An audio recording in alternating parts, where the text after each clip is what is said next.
తిరుమలలో FSSAI lab ను ఏర్పాటు చేశారు. శ్రీవారి ప్రసాద పవిత్రతను కాపాడేందుకు ప్రభుత్వం టీటీడీ చర్యలు తీసుకుంది. దేశంలోనే తొలిసారిగా ఓ పుణ్యక్షేత్రంలో ఎఫ్ఎస్ఎస్ఏఐ ల్యాబ్ ను ఏర్పాటు చేశారు. ఈ ల్యాబ్ ను నేడు సీఎం చంద్రబాబు ప్రారంభించనున్నారు. 12,000 చదరపు అడుగుల విస్తీర్ణంలో 19.75 కోట్ల వ్యయంతో నిర్మించారు.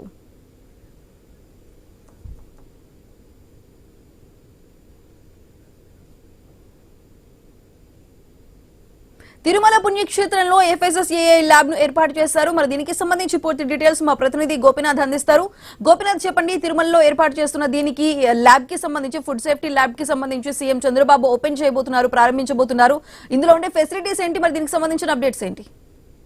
మొత్తం మీద అంటే ముఖ్యమంత్రి నిన్న సాయంత్రం రావడం జరిగింది. అయితే ఇప్పుడు స్వామివారి దర్శనం అనంతరం అంటే ప్రధానంగా అంటే టీటీడీ ఉన్నతాధికారులతో భేటీ కాబోతున్నారు 10 గంటలకి. అయితే అదే సందర్భంలోనే ఫుడ్ సేఫ్టీ ల్యాబ్ ను కూడా అంటే ఓపెన్ చేయబోతున్నారు. అయితే ఇందులో ఇప్పటి వరకు కూడా తిరుమలకు సంబంధించి అంటే ఇక్కడ లడ్డూ ప్రసాదాలకు సంబంధించి కావచ్చు, లేదంటే ఆహార పదార్థాలకు సంబంధించి ఇక్కడ ల్యాబ్ అనేది లేదు. మరి ఆ ల్యాబ్ ను అంటే గతంలో ఉన్న అధికారులు కానీ పాలకులు కానీ ఎవరు కూడా దానిపైన పూర్తి స్థాయిలో కూడా దృష్టి పెట్టకపోవడంతో జరిగినటువంటి నష్టం, ఏదైతే ఈ అనిమల్స్ ఫ్యాట్స్ కలిసినటువంటి నెయ్యి గతంలో కలిపారని రకరకాలుగా వచ్చినటువంటి నేపథ్యంలో ప్రభుత్వం అంటే అధికారులకు వచ్చిన తర్వాత దానిపైన పూర్తి స్థాయిలో దృష్టి పెట్టడం జరిగింది. అందువల్లనే కేంద్ర ప్రభుత్వంతో సంప్రదింపులు జరిపి దాని తర్వాత ఫుడ్ సేఫ్టీ ల్యాబ్ ని ఇక్కడ ఏర్పాటు చేశారు. అది ఇవాళ ముఖ్యమంత్రి చేతుల మీదుగా ప్రారంభించబోతున్నారు. అయితే ఇందులో ప్రధానంగా తిరుమలకు సంబంధించి ముడి సరుకులు అంటే నిత్య అన్నదాన సత్రానికి వచ్చేటటువంటి ముడి సరుకులకు సంబంధించి, అదేవిధంగానే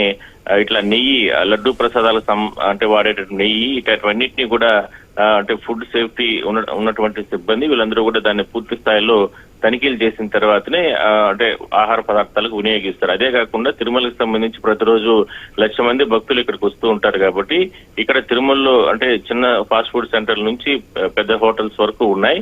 అక్కడ కూడా అంటే ఏదైనా సరే ఫుడ్ కు సంబంధించి ఇబ్బందులు అంటే ఏదైనా రకరకాల కల్తీ జరిగే అవకాశాలు ఉన్న నేపథ్యంలో వాళ్ళు అక్కడి నుంచి కూడా శాంపుల్స్ సేకరించి ఇక్కడికి తరలిస్తారు. ఇట్లా పూర్తి స్థాయిలో కూడా భక్తులకు సంబంధించి సంతృప్తికరమైనటువంటి ఆహార పదార్థాలను పంపిణీ చేయడం, మరోవైపు టీటీడీకి సంబంధించి లడ్డూ ప్రసాదాలు తయారు చేసే విషయాల్లో కూడా అంటే ఆలయం లోపల స్వామివారికి సమర్పించేటటువంటి నైవేద్య ప్రసాదాలకు సంబంధించి కూడా పూర్తి స్థాయిలో కూడా ఈ ఫుడ్ సేఫ్టీ ల్యాబ్ నుంచి అనుమతులు తీసుకున్న తర్వాతనే వాటినన్నింటినీ కూడా తయారు చేస్తారు. సో ఇది ఒక చరిత్రని చెప్పుకోవచ్చు. టీటీడీలో గతంలో ఎప్పుడూ లేని విధంగా కూడా ఇప్పుడు ప్రభుత్వం అధికారులకు వచ్చిన తర్వాత ఒక ల్యాబ్ ని ఏర్పాటు చేయడం అనేది టీటీడీ అధికారులు కావచ్చు, అదేవిధంగా శ్రీవారి భక్తులు వీళ్ళందరూ కూడా పూర్తి స్థాయిలో స్వాగతిస్తున్నారు. దానికి సంబంధించి మరి కాసేపట్లో ముఖ్యమంత్రి దాన్ని ప్రారంభించబోతున్నారు. సుధా.